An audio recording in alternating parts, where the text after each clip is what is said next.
Como sabemos, el agua es un recurso primordial para los seres vivos. En cuanto al hombre, su importancia se debe a que nuestro cuerpo se compone dos tercias partes de este líquido. Es por esto que ha sido reconocido como un recurso básico para la salud, pero se debe considerar que también corresponde a un factor de enfermedad si no es correctamente tratada antes de llegar al consumidor. La principal fuente de contaminación del agua natural está dada por las descargas de residuos domésticos e industriales, que en grandes cantidades hacen el proceso de potabilización costoso y de mayor complejidad.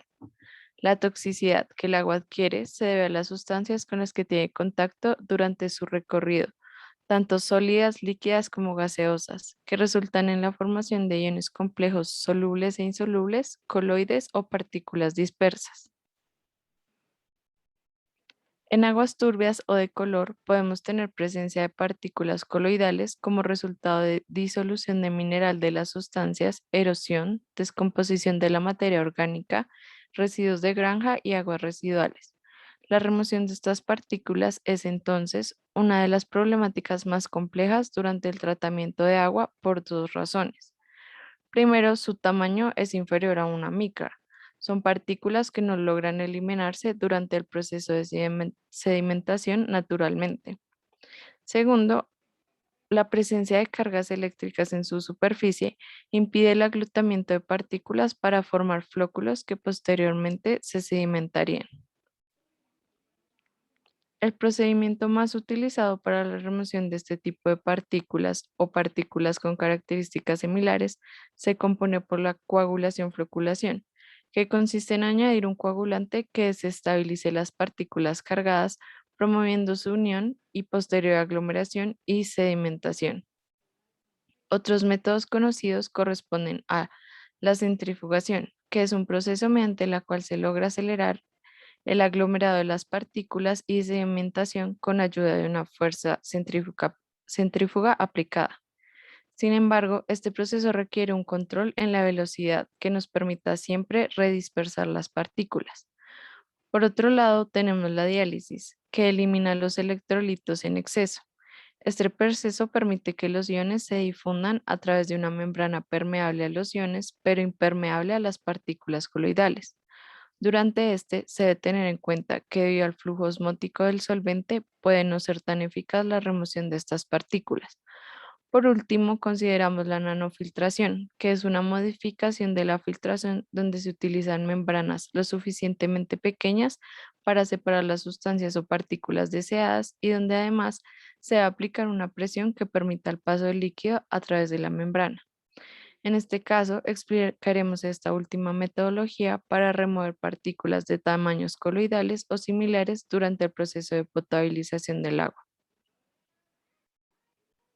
Antes de entender un poco la metodología, debemos aclarar que la importancia de eliminar estas partículas y principalmente microorganismos de este tamaño radica en lograr la eliminación de contaminantes en el agua sin que se pierdan las especies que no son corrosivas ni agresivas con esta. Por otro lado, esta remoción, cuando se tiene calcio, sulfato y magnesio, ayuda a disminuir la dureza del agua, muy importante ambientalmente. Uno de sus beneficios más novedosos se encuentra en la reducción en el uso de cloro durante la desinfección del agua, evitando la aparición de los triablometanos, que son compuestos indeseables debido a que afectan nuestra salud. Ahora conoceremos un poco más sobre la nanofiltración.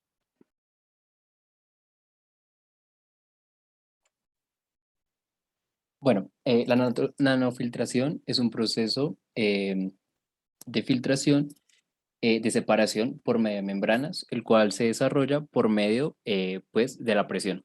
Estas presiones utilizadas en este proceso oscilan entre de 10 a 50 bares, por lo que estas membranas son capaces de retener especies con un peso molecular menor a los 200 gramomol.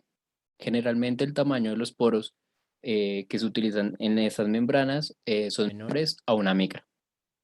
Las membranas de nanofiltración descartan principalmente coloides, compuestos orgánicos con sales divalentes y de masa molecular baja.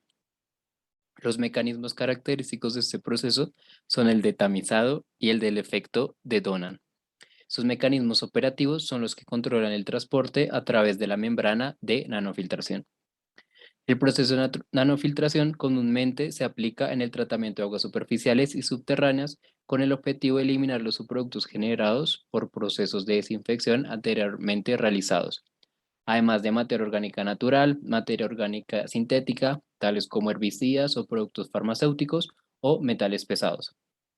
La mayoría de las membranas de nanofiltración son hidrófilas, por lo que se utilizan para eliminar moléculas cargadas o no cargadas. El proceso de separación ocurre principalmente por un proceso de tamizado, donde el tamaño de la molécula del soluto debe ser mayor que el tamaño de los poros de la membrana. En este caso se hace la suposición de que no existe alguna interacción entre las moléculas del soluto y las moléculas de la membrana. Debido a costos operativos, este proceso resulta ser menos costoso que otros procesos como el de la ósmosis inversa.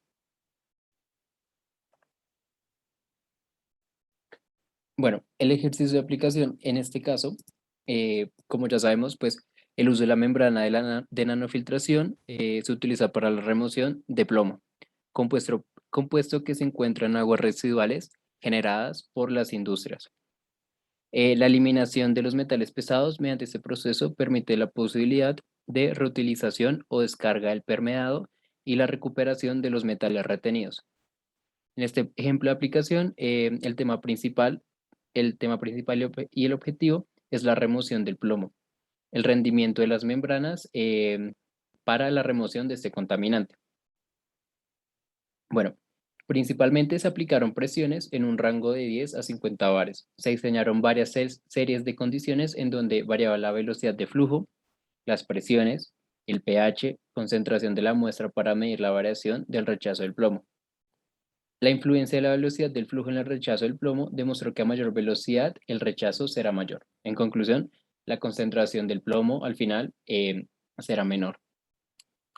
La influencia del pH mostró que en un rango de 3 a 5 pH el rechazo de los metales es alto, alcanzando casi el 100% de rechazo.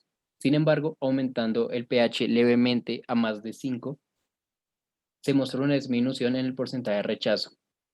Esto se puede deber principalmente al aumento de la repulsión mutua entre la membrana y los iones de plomo, ya que los dos están cargados positivamente. La influencia de la presión en el rechazo de los metales refleja que aumentando la presión, el rechazo también aumenta, y esto se debe a que al tener mayor flujo de disolvente, debido a la presión, esto generaría una mayor dilución del permeado, por consiguiente mayor rechazo del metal. Por último, para concentraciones de la muestra no se mostró gran diferencia en trabajar con concentraciones altas de plomo, ya que para las concentraciones estudiadas el porcentaje de rechazo siempre estuvo por encima del 98%, lo que muestra el desempeño de la membrana en términos de separación. Finalmente, luego de estudiar el proceso de nanofiltración, se llegó a las siguientes conclusiones. Este proceso tiene algunas ventajas sobre otras técnicas de membrana, como por ejemplo un mayor rechazo de iones divalentes y menor rechazo de iones monovalentes, menor presión de funcionamiento, mayor flujo y menor consumo de energía en comparación con la ósmosis inversa.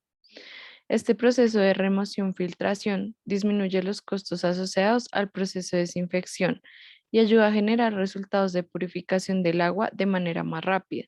Es por esto que puede ser aplicado en una gran cantidad de plantas, pues brinda un beneficio tanto a corto como largo plazo a pesar de su inversión inicial.